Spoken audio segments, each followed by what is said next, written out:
Unwind in just 15 minutes with this soothing relaxation meditation. This is Yoga Nidra. In this Yoga Nidra, it is a visualization. Get ready for Yoga Nidra. Lie down in Shavasana, the dead man's pose, and make yourself as comfortable as possible. Keep your feet apart and let them flop a little sideways. Arms slightly away from the body with the palms of your hands upwards. Adjust your blanket, clothes and position so that you can practice Yoga Nidra without moving and with no physical discomfort.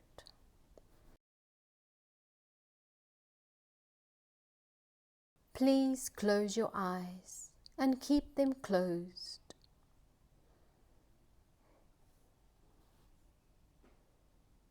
The practice of Yoga Nidra is the act of hearing and the act of feeling. These are the only important factors.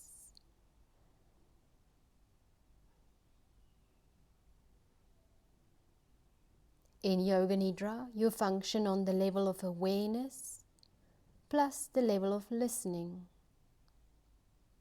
In dreams, you have no control. In Yoga Nidra, you are the creator of the dream.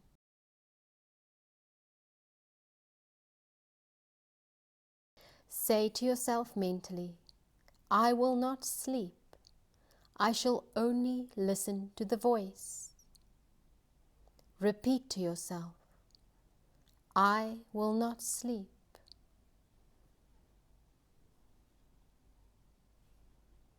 Give yourself some time to become calm and steady. Take a deep breath, and as you breathe in, feel calmness spreading throughout the body. As you are breathing out, say to yourself mentally, relax.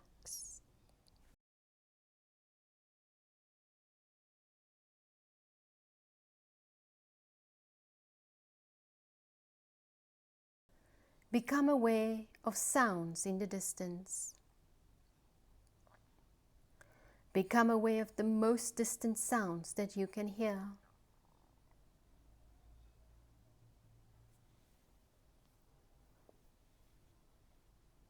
Let your sense of hearing operate like a radar beam, searching out distant sounds and following them for a few seconds.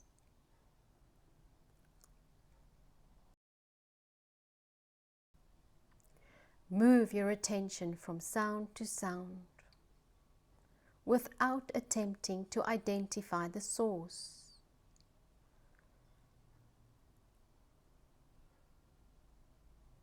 Gradually bring your attention to closer sounds, to sounds outside this building, and then to sounds inside this building.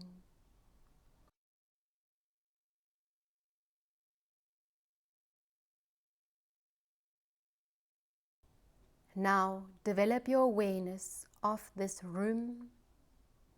Without opening your eyes, visualize the four walls, the ceiling, the floor, your body lying on the floor.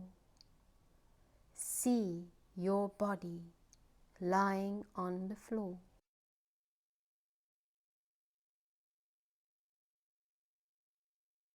Become aware of the existence of your physical body lying on the floor. Total awareness of your body lying in perfect stillness.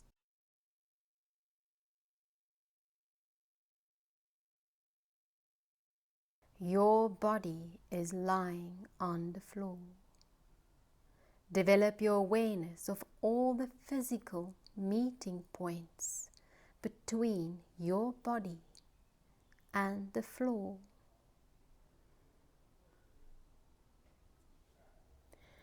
Become aware of the natural breath. Become aware of the deep, natural, spontaneous breath.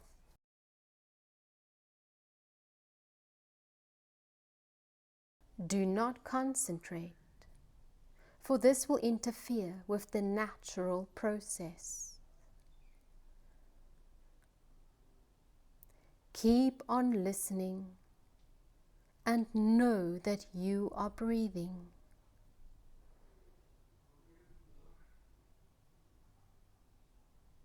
The practice of Yoga Nidra begins now.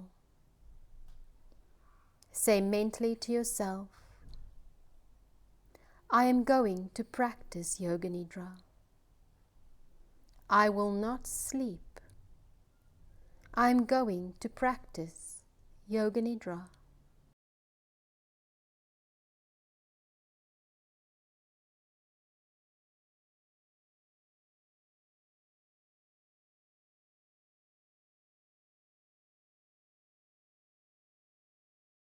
We now come to visualization. Imagine that it is very early morning, still dark, and you are walking through hills, climbing up towards some mountains. You are alone.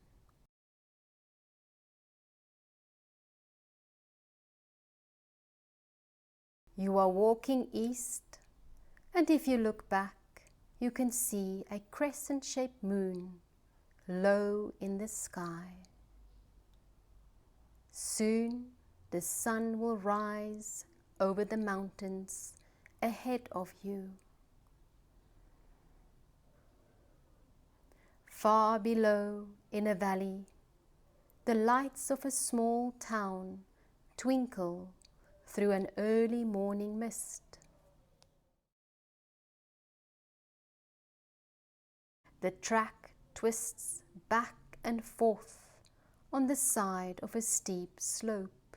It winds between huge boulders and over bridges, suspended across deep chasms.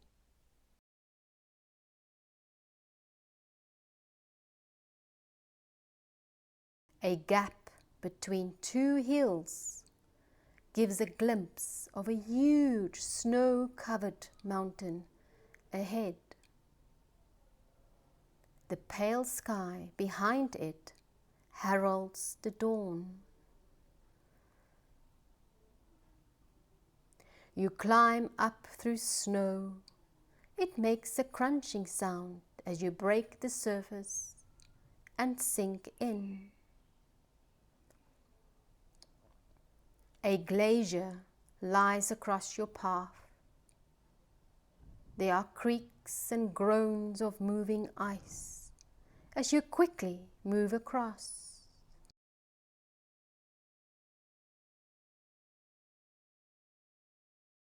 Near the top of the mountain, it becomes very cold. Winds howl around your body and snatch at your clothes. Snow and ice cling to your shoes.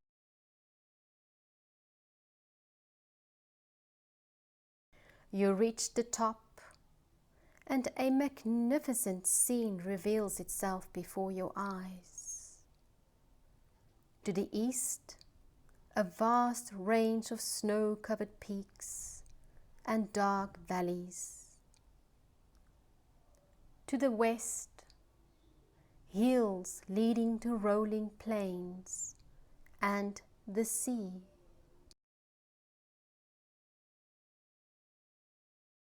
Intensify your imagination and visualize the scene. See the sun rise like a golden ball in the east, scattering rays of golden light of snow that dazzles your eyes.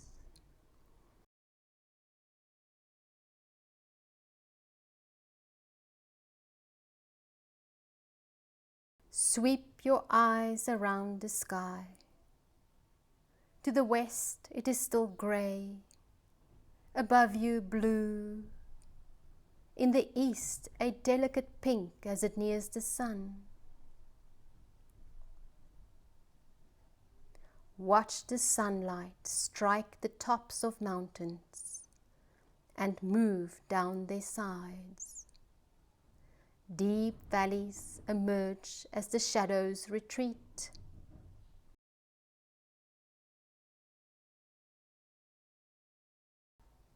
You sit with legs crossed and contemplate this grand scene, the dawn of a new day. Let yourself experience this for some time. Let your mind flow freely with this experience.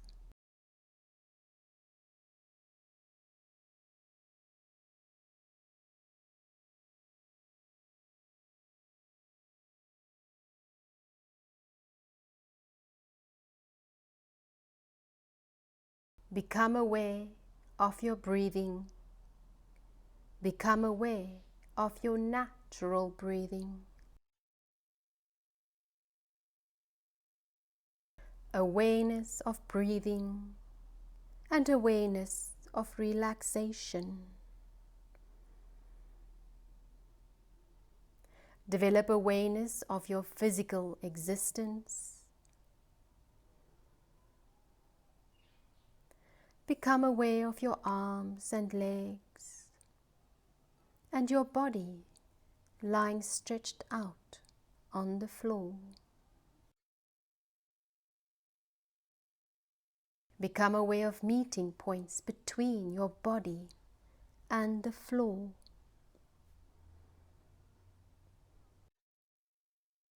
Develop awareness of the room, walls, ceiling,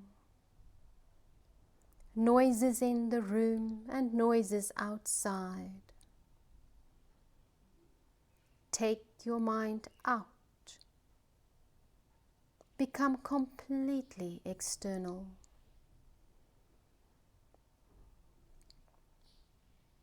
Lie quietly for a few moments and keep your eyes closed.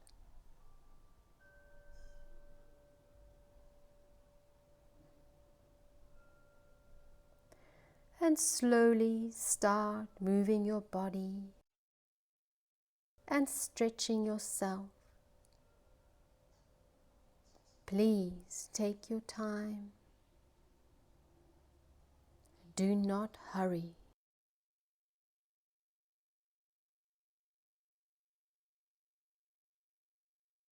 When you are sure that you are wide awake and ready, you can turn onto your side and stay on your side.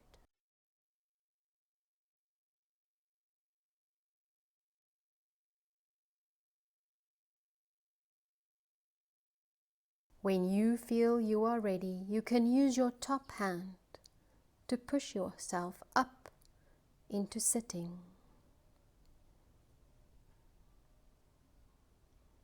The practice of Yoga Nidra is now complete. Tip of the day. The tip I have for you is a quote, and please feel free to comment below what you think of the quote, because my interpretation might not be yours. And do remember that all interpretations are correct. It just depends on your belief system and outlooks and understanding. Okay, and nothing is wrong. All perspectives are okay. So there are no right perspectives. Anyway, let's get going. So the quote I have is from Osho. If you love a flower, don't pick it up, because if you pick it up, it dies and it ceases to be what you love. So if you love a flower, let it be. Love is not about possession. Love is about appreciation. Osho. O-S-H-O. Osho. For those of you who are not familiar with Osho. So, let's look at it. I'm going to give you my 5 cents worth. But I'm also going to be very honest with you on a personal level. So I never really understood love, you know. I mean, it's just a word. My parents never told me what love is. They didn't come to me and say, this is love, you know. So you assume things like if someone gives you something or do something for you and they're kind to you, that is love. You know, but it's confusing because it's selective. So I've always been extremely confused with love. I think it's because it's always personal love. You know, there are conditions to it. Like if you look a certain way, talk a certain way, have certain things, then I will fall in love with you. If you don't have those things, it's a no-no. So is that really love? For me, that is not love. That is, you can call it personal love. But what is love really? Like, what is it? Is it a feeling? Is it an emotion? If it's an emotion, then it comes and it goes. And love doesn't come and go. Love is constant. Okay, so if it's something that comes and go, it's not love. Because love, according to my understanding, it is constant. It's always, it's unconditional. So if you love someone because they have long hair and then they cut their hair short and now you're not so, you know, I mean, that's very superficial and that's personal love. That's not love. I don't know what that is, but that's not love. So let's see what Osho says. I'm actually still confused about what the word love, you know, because it's just a word. You could just as well say boop, boop, boop, you know, it doesn't have a substance. So I think it's a way of being. It's being. So he says, okay, let's go back to the flower. He says, you see something in the flower that responds to your being, and it's the invisible in the flower that you recognize, and you can only recognize it if it's within you. Okay, so it's like a mirror. So you recognize the beauty. Beauty, again, is just a word, but the reflection that there's something there unconditionally, okay? And then you go and you want to keep that. So you pluck the flower and you want to keep it and you want to make it yours, but you can't own that because what you see is in the flower and it's also within you. So you already have it. You must just let that thing be. So this is just a flower, but I'm sure he refers to anything in life. If something resonates with you, you want to keep it. You don't want to lose it. So you want to just keep it, you know, for yourself, and you know, and that's wrong. You must be unconditional to that thing. If it's a dog or human or flower or a car or object, a house, whatever, you must let that thing be. Like, just exist. Let it just exist and appreciate it.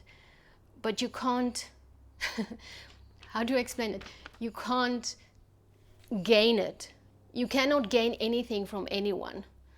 And you can't really give because everything is unconditional. Everything is unconditional love. So even though you want to gain, or you cannot gain, or I don't even know how to say it, gain or add. When it comes to, I don't know, real love. Words are so tricky because if I say love, we all think of, you know, the other love. But it's actually just unconditional. I think unconditional is better than the word love because love is, we are so trained to think of a certain way, you know, there's something I can get out of it. It's supposed to feel good. It's supposed to be bliss. I'm supposed to be happy. I'm supposed to gain something from it. That's all the things that go through your mind when you think of the love that the world has projected onto us. But this love that he's talking here, I rather think it is unconditional. So that means spaciousness. So there's no attachment, there are no, it must be like X, Y, Z. So even letting the ugly things be and run its course, that is love. I know it doesn't make sense, but to let things just bubble up and be, sometimes it's a flower, sometimes it's a pile of shit. Just let things exist and be. Okay, so give things the space it needs to express itself, I think, and without judgment. Even if it doesn't go according to your belief system, just stand back and let it be, let it bubble up, let it express. I think that's love. And sometimes it's nasty and sometimes it's great, but if you take all your judgment away, it's actually just neutral. So it's neutral and it's spacious. I hope that makes sense. I'm not very good with words. So yeah, here it says love is not about possession, because you cannot possess anything. Even the car you have, it doesn't belong to you. Okay, maybe on paper, but at the end of the day, it's an expression of the universe, that car, and it's been put into your story, and your story, your life story, in your house and all those things. Okay, love is about appreciation. Appreciation is like thanksgiving. Okay, you don't have to go and verbally say it. So if you want to give thanks, sometimes you do that without knowing it. Like you look at something and you just like, wow, look at the clouds. But you don't go and say, oh, thank you for the beautiful clouds. Just looking at it like, oh, look at the clouds. You like that's appreciation. The energy already been exchanged, or let it bubble up, the appreciation. So when you appreciate something, sometimes you don't even realize you appreciate something. That's Thanksgiving. So you don't have to go and say every morning, I'm so thankful for my house, I'm so thankful for my children, I'm so thankful for my job. You don't have to do that. That's just verbal blabber, okay, because there's no energy in it. But when you look at something and your friend made a cake and it's like, and you taste it and it's like, wow, this is really amazing. That's appreciation. That is Thanksgiving. That is being grateful for it. You know, what's the word? Gratitude, grateful. So anyway, I'm talking way too much. So let me know what you think. If you love a flower, don't pick it up, because if you pick it up, it dies and it ceases to be what you love. Because what you love is the invisible. So if you love a flower, let it be. Love it, not about possession. Love is not about possession. Love is about appreciation. And if you are new here, my name is Al. I'm from yogagangia.com, and thank you so much for listening rather, Yoga Nidra. I hope you enjoyed it. I hope you feel relaxed. And remember, I have many other Yoga Nidras. So if you want to check it out, I will leave a link here and you can have a look. So have a wonderful day. Ariom Tat Sat.